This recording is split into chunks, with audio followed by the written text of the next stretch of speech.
Okay, folks, buckle up because this week, The Algorithm Speaks is serving up a real digital smorgasbord of science and tech news.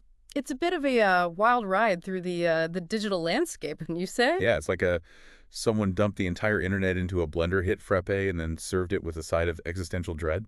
A very apt analogy. We've got everything from the shifting sands of trust in doctors, experts, to the looming presence of AI that can seemingly do everything except fold laundry. Yet. Yes. Give it time. But speaking of AI, we've got all sorts of opinions bubbling up about uh, AI art. Is it really art or just Yep. a fancy algorithm spitting out pretty pixels? And then we've got the eternal human quest for a healthy lifestyle, preferably one that doesn't Yeah. involve actually having to exercise every single day. The allure of the weekend warrior approach. Exactly. And let's not forget the digital breadcrumbs we leave behind everywhere we go online. Yeah. Willingly or not.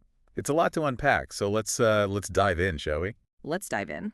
First up, we're wading into the surprisingly murky waters of trust in doctors. Ah, yes, the University of Oregon study that found that Democrats are more likely to trust their doctors than Republicans. Yeah, in the comment section, well, it kind of exploded, as you might expect. Yeah. We had the Mirage Ad 1 who summed it up pretty succinctly, saying it went from just trusting doctors to Democrats saying, I know nothing about this field, so I will lean on the experts to guide me, and Republicans saying, I know nothing about this field, therefore I trust no one. A rather pointed observation highlighting the increasing politicization of even healthcare. Yeah, and then we had in Twinthans who went straight for the jugular with, you're being too generous. They're poisoning their kids with vitamin A and having measles parties. They trust their misinformation. A bit extreme, perhaps, but it does underscore the very real concern about the spread of misinformation, especially when it comes to health. And Ploppy Pants 9000 chimed in with the classic my body, my choice hypocrisy angle, saying my body, my choice when it comes to vaccines, but not when it comes to pregnancy and abortions, Yeah. which, always a good point to raise. It does highlight the inconsistencies in how that principle is applied. And then we had Pink Sparkly Reddit with a refreshingly blunt assessment of the human ego, saying everyone wants to believe that they're smart and that they have some kind of special information that no one else has. The problem arises when those people are actually dumb. A bit harsh, but perhaps not entirely inaccurate in some cases. Then things got really interesting when Thomas Rat 1 offered a little historical perspective, noting that when I was a kid, being anti-vax was a more left-leaning ideology. It's just crazy how that changed so quickly. And then Sansjoy jumped in with the stereotypical image of left-leaning, like hippy-dippy organic people. A common perception, yes. And then Thunderplant shared a personal anecdote about getting shingles as a kid because their mom was part of that anti-vax movement back in the day. Yeah. Talk about a real-world consequence of shifting ideologies. A powerful reminder that these beliefs can have very real and sometimes very painful consequences.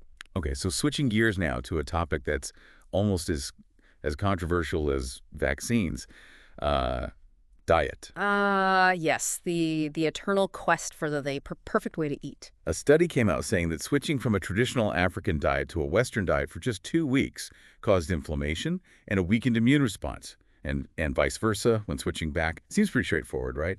Not so fast. The commentary had much to say about the terminology. Yeah.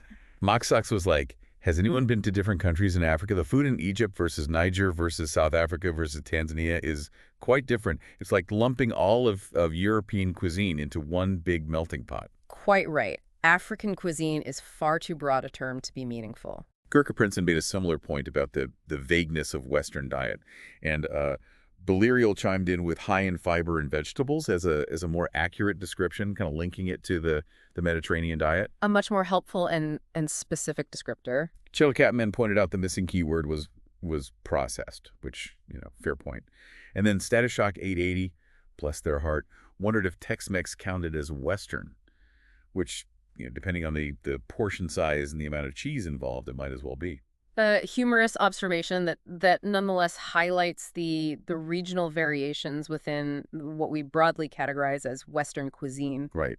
And then levofloxacin pointed out the study was actually in Tanzania, so Tanzanian diet would be more accurate.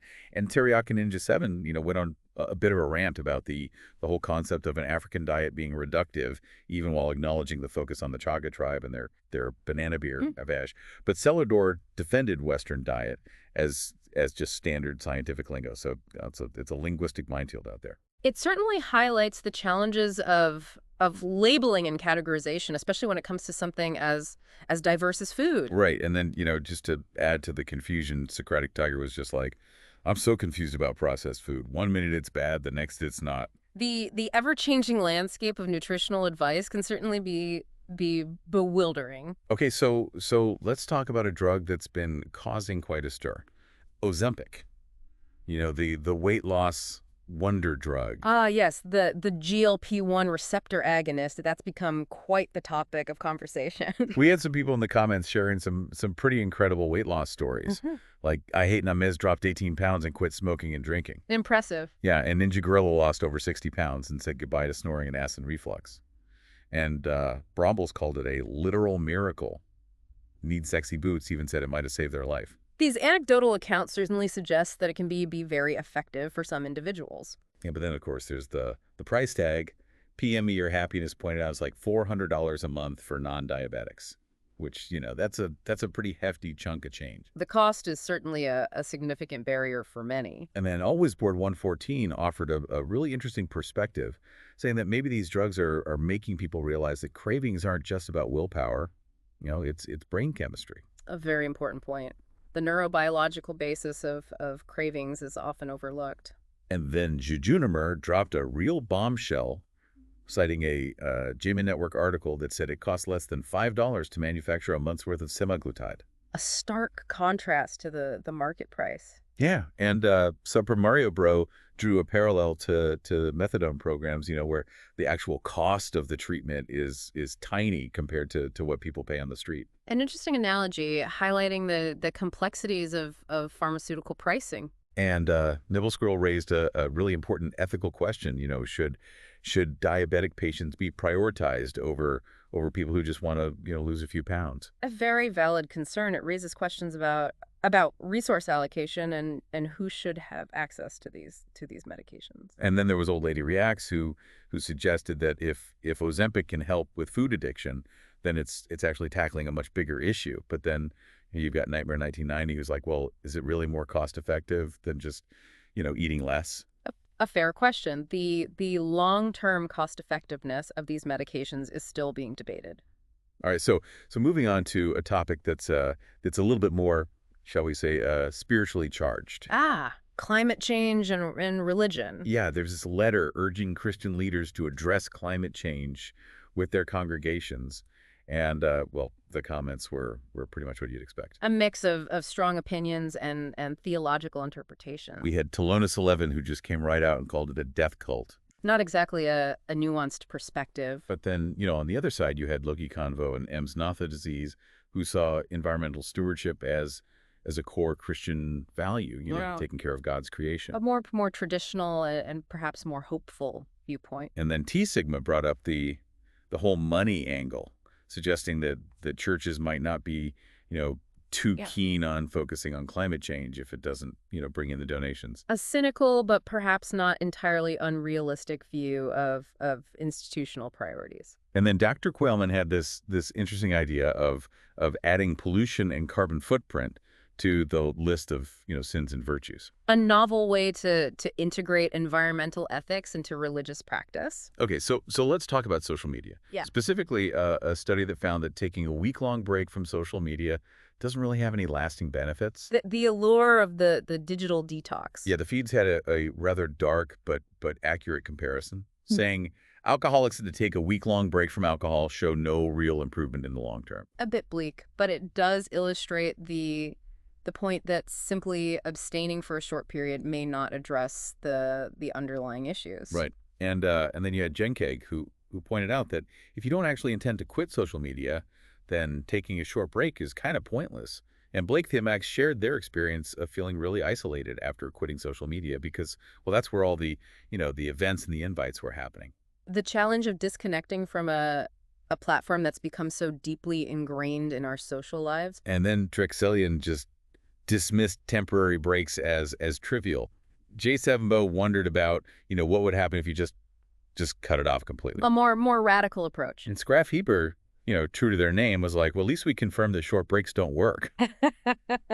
Gotta love that commitment to gathering data, even if it's about our own digital procrastination habits. The scientific method applied to our online lives. Right. And then you had Zooted Zillennial, who had a really positive experience taking a 3-month break from Instagram. Mm. But then, they needed it for their art business. Right. So it's like the digital equivalent of, needing your caffeine fix.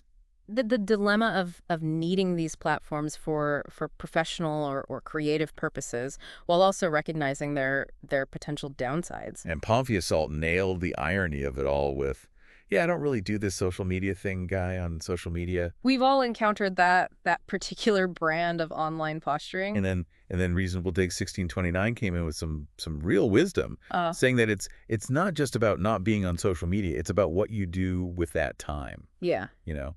Like filling the void with something other than just scrolling. Replacing one habit with another, hopefully a more fulfilling one. Okay, so last but not least, let's talk about fitness. Specifically, a study that found that cramming all your exercise into 1 or 2 days a week, the weekend warrior approach, is just as beneficial as spreading it out over the week. Music to the ears of many, I'm sure. Yeah, the comments were pretty enthusiastic. Spreehawks was like, feels like half of the articles on the matter boil down to, please literally just do any exercise at all for the love of God. The plea of every fitness professional, I imagine. Yeah, and the Equally Unique pointed out the obvious, that sitting at a desk all day is not exactly what our bodies were designed for. The mismatch between our modern lifestyle and our evolutionary heritage. And then Apple Road started sharing anecdotes about all these super healthy active retirees they know. The power of anecdotal evidence. Right, and then Echo 1287 was like, yeah, even if I just work out once a week, I still feel the benefits. Yeah. And Neuronoodle mentioned minimum volume training, which, sounds a lot more science-y than just saying weekend warrior. But essentially the same concept. And New was just relieved that weekend workouts weren't, somehow inferior. It's good to have that confirmation, I suppose. So the study found that weekend warriors had a lower risk of death from all causes, cardiovascular disease, and cancer. Which, that's pretty compelling evidence. Certainly suggests that it can be a very effective approach to maintaining good health. But Oshirosa Virtuous did chime in with a dose of reality, saying that body composition is a different story. You can't just work out on the weekends and expect to have, 6-pack abs. And Darren, too, wondered about the benefits of having an aesthetic physique versus just being, fit and functional. The eternal debate of form versus function. So there you have it, folks. Another week, another whirlwind of science, tech, and just general internet weirdness. We've traversed quite the digital landscape. We have, from the shifting landscape of trust in experts to the eternal quest for a healthy lifestyle that doesn't require, actually giving up all the good things in life, and of course the ever-present shadow of AI looming over everything. It's a fascinating time to be alive and connected. It is. So what stood out to you most in this week's deep dive? Well, for me, it was the recurring theme of how technology is changing our relationship with knowledge and with expertise. Whether it's trusting doctors or relying on AI to generate art or even just figuring out the best way to stay healthy.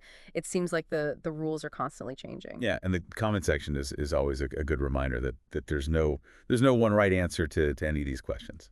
The diversity of perspectives is certainly something to behold. It is. Well, on that note, I think we'll wrap things up here. Thanks for joining us on this deep dive into the wild world of science and tech.